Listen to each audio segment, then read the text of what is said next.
സർവമായ cinema കാണാനായിട്ട് തലവെച്ച് കൊടുത്തു. അപ്പോൾ സർവമായയുടെ ഫുൾ റിവ്യൂ ആണ് ഈ വീഡിയോ. ഇന്നത്തെ കാലത്ത് പ്രേത സിനിമകൾ, യക്ഷി സിനിമകൾ ഒക്കെ കാണാനാണ് ആളുള്ളൂ. നല്ല സിനിമ കാണാൻ ആളില്ല. ആർക്കും മനസ്സിലാവാത്ത, ഈ നൂറ്റാണ്ടിൽ നടക്കാത്ത കഥ എന്തൊക്കെയോ കാട്ടി ഏതൊക്കെയോ കാട്ടി കാശുണ്ടാക്കണം. റിവ്യൂവിൽ നമുക്ക് കിടക്കാം. അല്ലാണ്ട് ഇപ്പോൾ എന്താ ചെയ്യുക? സിനിമ കാണാൻ കയറി കയ്യിലുള്ള കാശ് കൊടുത്ത് സിനിമ കാണുമ്പോൾ അവരെന്തൊക്കെയോ ഉരുട്ടി തരണോ അതൊക്കെ നമ്മൾ അണ്ണാക്ക് തൊടാണ്ട് വിഴുങ്ങണം. അതാണ് ഇപ്പോഴത്തെ സിനിമാ ലോകം. എന്തിനു പറയാനാ? ഒരു കഥയുമില്ല, ഒരു കഥാ പശ്ചാത്തലവും ഇല്ല.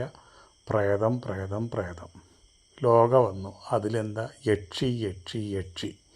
ഇതിലും ഭേദം ലോകയാണ്. ലോകം എന്നല്ലെങ്കിൽ നല്ല യക്ഷിയായിരുന്നു. റിവ്യൂവിലേക്ക് കടക്കാം. സർവം മായ, എല്ലാം മായ, കാണുന്നതെല്ലാം മായ.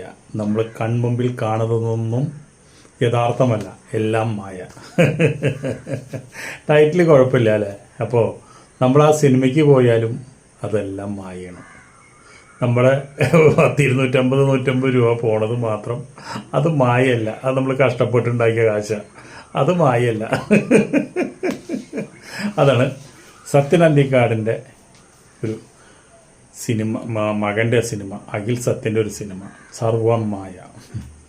എനിക്ക് മനസ്സിലാവാത്തൊരു കാര്യം എന്താ വെച്ചിട്ടുണ്ടെങ്കിൽ, ഇപ്പോൾ ട്രെൻഡിങ് എന്താണെന്ന് വെച്ചിട്ടുണ്ടെങ്കിൽ യക്ഷി, ഗന്ധർവൻ, പ്രേതം, സുമതി വളവ്, ഇതൊക്കെ ഇനിയിപ്പോൾ ആൾക്കാർക്ക് ഇഷ്ടം തോന്നുന്നു. കാരണം എന്താണെന്ന് വെച്ചിട്ടുണ്ടെങ്കിൽ ഈ യക്ഷിയും അതുപോലെ ലോക പോലെയുള്ള പടങ്ങളൊക്കെ വരുമ്പോൾ കുടുംബമായിട്ട് പോകാമല്ലോ, കിടാങ്ങൾക്ക് കാണിച്ചു കൊടുക്കാമല്ലോ. പണ്ടത്തെ യക്ഷിക്കഥകൾ, പ്രേതങ്ങൾ എങ്ങനെയാണ് എന്നൊക്കെ പണ്ട് മുത്തശ്ശിമാരാണ് കഥ പറഞ്ഞു കൊടുക്കാറ്. ഇപ്പം അത് നമ്മുടെ സിനിമയിലിപ്പോൾ രണ്ടാമതും ഒരു ട്രെൻഡിങ് ആയപ്പോൾ എല്ലാവരും കുടുംബടക്കം പോകണം. ഈ സിനിമയ്ക്ക് ഇത്രയും തിരക്കെന്താണെന്ന് എനിക്ക് എത്ര ആലോചിച്ചിട്ട് എനിക്ക് പിടുത്തം കിട്ടുന്നില്ല. എന്താണെന്ന് വെച്ചിട്ടുണ്ടെങ്കിൽ ഇതൊരു ആവറേജിലും താഴെ നിൽക്കുന്ന ഒരു സിനിമയാണ് എന്ന് വെച്ചിട്ടുണ്ടെങ്കിൽ നമുക്ക് ചിന്തിക്കാൻ പറ്റാത്തത്, ഈ നൂറ്റാണ്ടിൽ ഒരാൾക്കും ചിന്തിക്കാൻ പറ്റാത്തൊരു കഥയാണത്. ഒരു പ്രേതം കൂടുക, പ്രേതം എവിടെയോ ഒരു സ്ഥലത്ത് ചെന്ന് ആവാഹിച്ചു കഴിഞ്ഞപ്പോൾ ആ ശരീരത്തിലുണ്ടായിരുന്ന പ്രേതം വീണ്ടും നവീൻ പോളിയുടെ കൂടെ കൂടി പോരണം. അതൊരു പെൺകുട്ടിയുടെ പ്രേതമാണ്. അത് ആ പ്രേതം പിന്നെ ഈ നവീൻ പോളിനെ സ്നേഹിച്ചു തുടങ്ങി. അവർ ഭയങ്കര അറ്റാച്ച്മെൻ്റായി. മ്യൂസിഷ്യനൊക്കെ പറഞ്ഞു കൊടുക്കുക, എവിടെ നിന്നാണ് മരിച്ചത്, എന്താ പേര് എന്നും ഒരു ചുക്കും ചുണ്ണാമ്പും പ്രേതത്തിന് അറിയാത്തൊരു പ്രേതം, നവീൻ പോളിക്ക് മാത്രം കാണാൻ പറ്റാവുന്ന പ്രേതം. ഇത് പറയുമ്പോൾ നമ്മളൊരു കാര്യം പറയണമെന്ന് വെച്ചിട്ടുണ്ടെങ്കിൽ, ഇതിനു മുമ്പ് മുകേഷിൻ്റെ ഒരു പടം വന്നിട്ടുണ്ട്, ആയുഷ്മാൻ ഭവ. അതുപോലെ തന്നെ ശ്രീമാൻ ചാത്തുണ്ണി, ഇന്നസെൻ്റാണ് നായകൻ. ഇതന്നെയാണ് കഥ.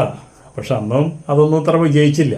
പക്ഷെ അതിനേക്കാളൊക്കെ ഒരു വിജയമായിട്ട് വന്നിട്ടുണ്ട് ഈ സിനിമ. കാരണം എന്താണെന്ന് വെച്ചിട്ടുണ്ടെങ്കിൽ ഇന്നിപ്പോൾ ക്രിസ്മസിന് സിനിമ കാണാനില്ല, അപ്പോൾ പിന്നെ നവീൻ പോളിയുടെ പടമാണല്ലോ കാണാമെന്ന് വിചാരിച്ചു ആൾക്കാർ കാണും. ഇതിൽ സമ്മതിക്കാൻ അജു വർഗീസിൻ്റെ ജീവിതത്തിലെ ആദ്യത്തെ ഒരു നല്ലൊരു കഥാപാത്രമാണ് ഇതിൽ. നന്നായിട്ട് നല്ല രസമായിട്ട് അഭിനയിക്കുന്നു. ഒരു ജനാർദ്ദനം നന്നായിട്ടുണ്ട്. നവീൻ പോളിക്ക് എന്തൊക്കെയോ ഒരു വലിയൊരു ഒക്കെ സംശയ അഭിനയത്തിൻ്റെ കാര്യത്തിൽ. നമുക്കൊരു അഭിനയിക്കുകയാണ് എന്നുള്ള കാര്യത്തിൽ ഒരു സംശയം, കോമഡി പറയാണോ എന്നുള്ള കാര്യത്തിലൊരു സംശയം, എല്ലാ റിയാക്ഷൻസിലും സംശയം. ആകെ സംശയത്തിനോട് കൂടിയാണ് മൂപ്പതിൽ അഭിനയിച്ചു പോകുന്നത്. അത് തന്നെ നമുക്കത് കാണുമ്പോൾ തന്നെ മനസ്സിലാവും.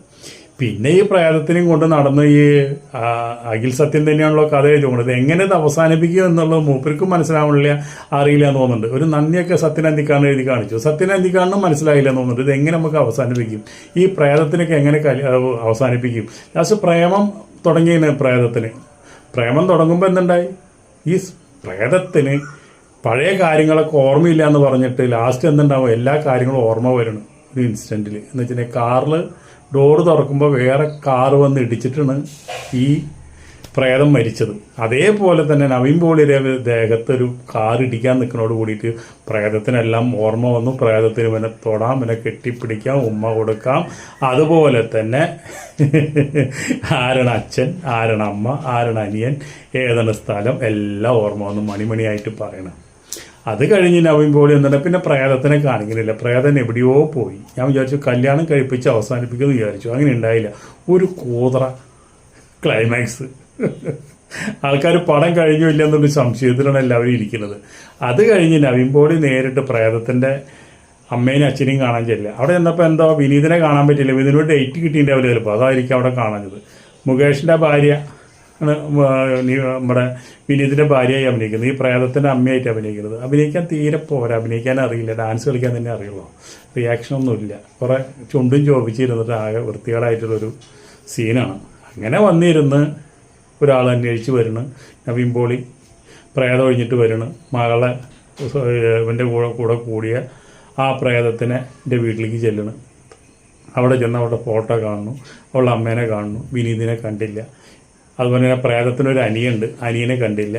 അങ്ങനെ എത്തും തുമ്പും വാലും ഇല്ലാത്തൊരു ക്ലൈമാക്സ്. പടം തുടങ്ങി 45 മിനിറ്റ് വരെ പടം അടിപൊളിയാണ്. 45 മിനിറ്റ് വന്ന് കഴിഞ്ഞ് പ്രേതം എൻട്രി ആയോട് കൂടിയിട്ട് പടത്തിൻ്റെ ഗതി ആകെ മാറി. പിന്നെ എന്തൊക്കെ ചെയ്യണം എന്നുള്ളത് ഒരു പിടുത്തമില്ലാത്ത രീതിയിലാണ് ഇതിൻ്റെ സംവിധായകൻ കൊണ്ടുപോയി നോക്കുന്നത്. എങ്ങനെ അതിൻ്റെ കഥ എഴുതണം, എങ്ങനെ അത് ട്രീറ്റ് ചെയ്യണം എന്നൊന്നും ഒരു ചുക്കും ചുണ്ണാമ്പ് അറിയാത്ത രീതിയിലാണ് പടം കൊണ്ടുപോയി നോക്കുന്നത്. അതുകൊണ്ട് തന്നെ ഈ പടം കാണുന്നവർക്ക് കാണാം, അത്ര തന്നെയുള്ളൂ. അല്ലാണ്ട് ഇതിൽ ഒരു വലിയൊരു പ്രേതത്തിനെ ഒരു കോമഡിയാക്കി കാണിക്കാനും അതുപോലെ തന്നെ ഇങ്ങനെയൊക്കെ കൊണ്ട് നടക്കാം, പ്രേതത്തിനൊക്കെ ഇങ്ങനെയൊക്കെ നടക്കുന്നുണ്ട് എന്ന് പറഞ്ഞുകൊണ്ട് ഈ പടം അവസാനിക്കുന്നു. അപ്പോൾ അതുകൊണ്ട് സാമാന്യം ബുദ്ധിയുള്ളവർ ഈ പടം കയറി കാണരുത്. കാരണം എന്താണെന്ന് വെച്ചിട്ടുണ്ടെങ്കിൽ ഇങ്ങനെ ഒരു യക്ഷിക്കഥ നടക്കുകയില്ല, നടക്കാൻ ഒരു സാധ്യതയുമില്ല. അതിനെ ഇത് നമ്മുടെ ലോക പോലെ അതിനൊരു നല്ലൊരു ട്രാക്ക് ഉണ്ടാക്കി ജനങ്ങളെ വിശ്വസിപ്പിക്കാവുന്ന രീതിയിൽ അവസാനിപ്പിക്കാനോ അതുപോലെ പിക്ചറൈസ് ചെയ്യാനോ അതുപോലെ വൺ ലൈൻ ഇടാനോ ഈ അഖിൽ സത്യന് സാധിച്ചില്ല. അതാണ് ഈ സിനിമയുടെ ഏറ്റവും വലിയ പരാജയം. ലോകയുടെ വിജയം അതാണ്.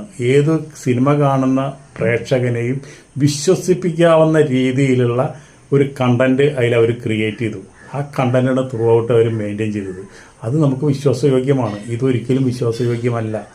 ഇതൊരു ഫോട്ടോസ്റ്റാറ്റ് കോപ്പിയാണെന്ന് വേണമെങ്കിൽ പറയാം. വേറെ 2 സിനിമകളിൽ നിന്നും എന്തൊക്കെയോ ഉൾക്കൊണ്ടുകൊണ്ട് എന്തൊക്കെയോ നമുക്ക് ഈ പടത്തിൽ പറയാനുള്ളതെന്ന് വെച്ചിട്ടുണ്ടെങ്കിൽ, വീട്ടിലൊരു പ്രേതം വന്നിട്ട് പട്ടിക്ക് ഒരു കുലുക്കമില്ല, പട്ടി കണ്ട ഭാവം നടിക്കുന്നില്ല. പട്ടി ഈ പടത്തിലൊരു പ്രധാന കഥാപാത്രമാണ്. പക്ഷെ പട്ടിക്ക് അറിയില്ല ഇവിടെ ഒരു പ്രേതം ഉണ്ടെന്നുള്ളത്. നമുക്കൊക്കെ എന്താ വെച്ചിട്ടുണ്ടെങ്കിൽ ഈ പ്രേതങ്ങൾ വന്ന പട്ടികൾ ഓരിയിടുന്ന് പറയും. ഇതിൽ അഖിൽ സത്യന് അങ്ങനെ അങ്ങോട്ട് കത്തിയില്ല എന്ന് തോന്നുന്നുണ്ട്. ആ സ്ഥാനത്ത് ലോകയിൽ പ്രേതത്തിനെ കാണുമ്പോൾ പട്ടി കുറയ്ക്കുന്നുണ്ട്. ഇപ്പോൾ കുറേ സംവിധായകർക്ക് ഒരു ട്രെൻഡിങ് ഉണ്ട്. എന്താ വെച്ചിട്ടുണ്ടെങ്കിൽ ഓരോ മൃഗങ്ങളെ ഓരോ പടങ്ങളിൽ കൊണ്ടുവരുന്നുണ്ട്. അതിന് ഉദാഹരണമായിട്ട് പട്ടി, പൂച്ച, അതുപോലെ തന്നെ കുരങ്ങ്, ഇതൊക്കെയാണ് ഇപ്പോൾ കഥാപാത്രങ്ങളായിട്ട് വരുന്നത്. അതൊക്കെ ആൾക്കാർക്ക് ഇഷ്ടമാണ്, കുഴപ്പമൊന്നുമില്ല. എക്കോല് കണ്ടില്ലേ, കുറേ നായ്ക്കളാണ് അതിൽ കഥാപാത്രങ്ങൾ, മെയിൻ ക്യാരക്ടർ അഭിനയിക്കുന്നവരാണ്. അപ്പോൾ അതുപോലെ തന്നെയാണ് ഇതിലും വന്നിട്ടുണ്ട്. നല്ലൊരു ക്യാരക്ടർ ഒരു നായ അഭിനയിക്കുന്നുണ്ട്. അതുപോലെ ഇപ്പോൾ മാക്സിമം ഒന്നും ചെയ്യാനൊന്നുമില്ല നവീൻ പോളിക്ക്. വെറുതെ അങ്ങോട്ടും ഇങ്ങോട്ടും നടക്കുക, അത്ര ഡയലോഗ് പറയുക, അത്രേ ഉള്ളൂ. വേറെ അഭിനയിക്കാനായിട്ട് ഒരു വസ്തുവില്ല ഈ പടത്തിൽ. ക്യാരക്ടറൈസേഷൻ അങ്ങനെ ഒരു അഭിനയ സാധ്യതയുള്ളൊരു കഥാപാത്രമല്ല. പിന്നെ ഒരു ആൾക്കാർ പടത്തിൽ കയറാൻ ഒരാൾ വേണ്ടേ എന്ന് വിചാരിച്ച് ഒരാൾ വെച്ചിരിക്കുന്നത് മാത്രം. എല്ലാ ഭാഗത്തും ഫ്ലോപ്പാണ് കാണാനുള്ളത്.